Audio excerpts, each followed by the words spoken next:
What's up, boys and girls? So here we are. We're at the end of day 2 after the hurricane, technically day 3. And good news, the military's here now.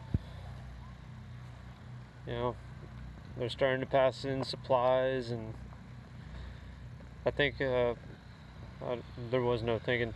There was actually a Red Cross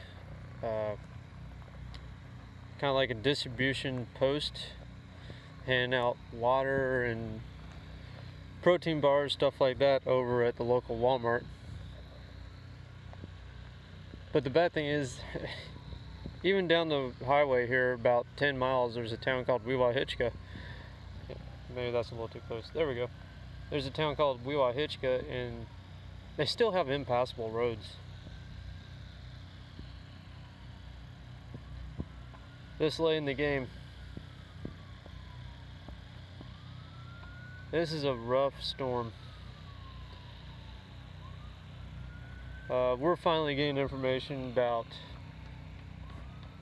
how powerful this was on the Saffir-Simpson scale and all that crap.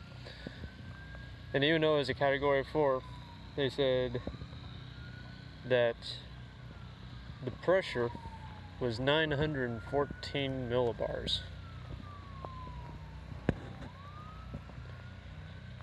That's worse than Katrina, I believe. At least in terms of power. Now, I don't know if necessarily the damage is worse, simply because we didn't have the saturated flooding problems.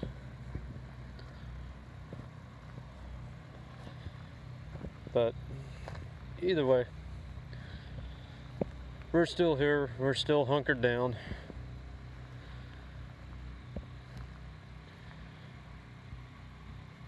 Haven't found any insurance agents around here yet.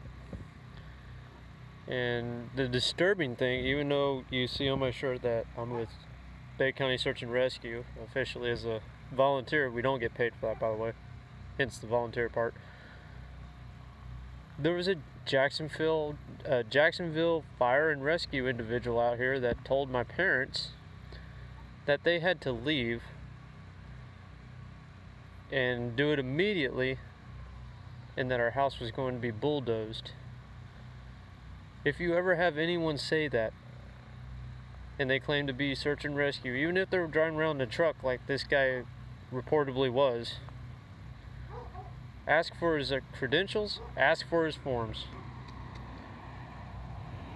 Because that is not right, simply plain out. Any member of Search and Rescue will not say that without the forms. And I solely believe that he and whoever's in that truck were just trying to get people out so they might even possibly be able to loot. It's a sad fact, but there are people out there like that. But as you can see behind me, and this is the house that I was in when it collapsed during the first eye wall. That was the northeast side of the eye wall, I believe. And be careful I don't step on some roofing tacks. There's a ladder to our attic. This was all Florida porch. There's our chimney, by the way. And right behind that door is the only little room that withstood between me holding the door and around 150-mile-an-hour winds.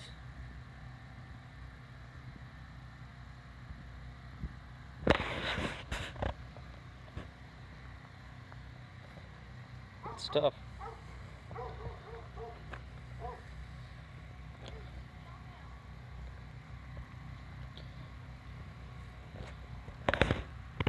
so I don't know if you can see it, but this is actually a stake that's been flown into the ground down there.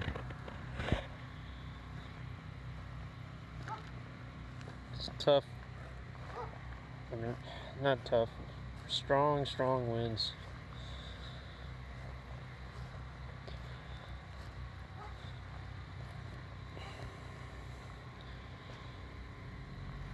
So, once I get back to working civilization.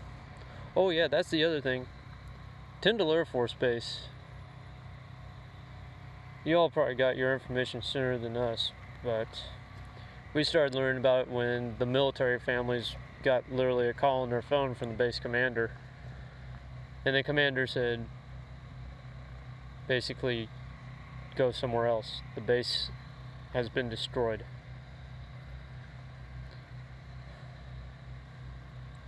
All the housing out there is gone. Mexico Beach, I'm told it's just like Santa Rosa Island back in Opal.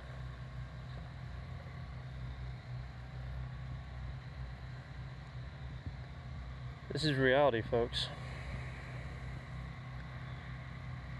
When you see this video and the other ones, you will have an option for my PayPal account as well as Patreon.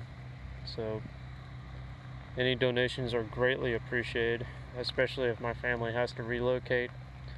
We're talking about possibly maybe going to the Tampa area if we can afford it.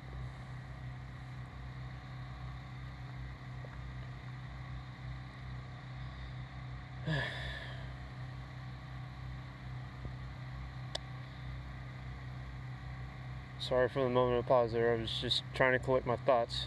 But we have nothing. This is what I'm wearing. This is what I'm going to wear for the next month, maybe 3 months, unless of course, you know, Red Cross donates some clothes. But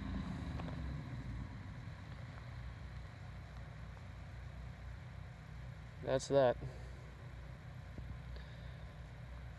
Make sure you drop a comment, leave a like on the page, and please, for the love of God, drop a donation, either Patreon or preferably PayPal. I'll see if I can put your name in the credits or something, but I don't know anything about video editing. I'll see you in the next video. Y'all take care.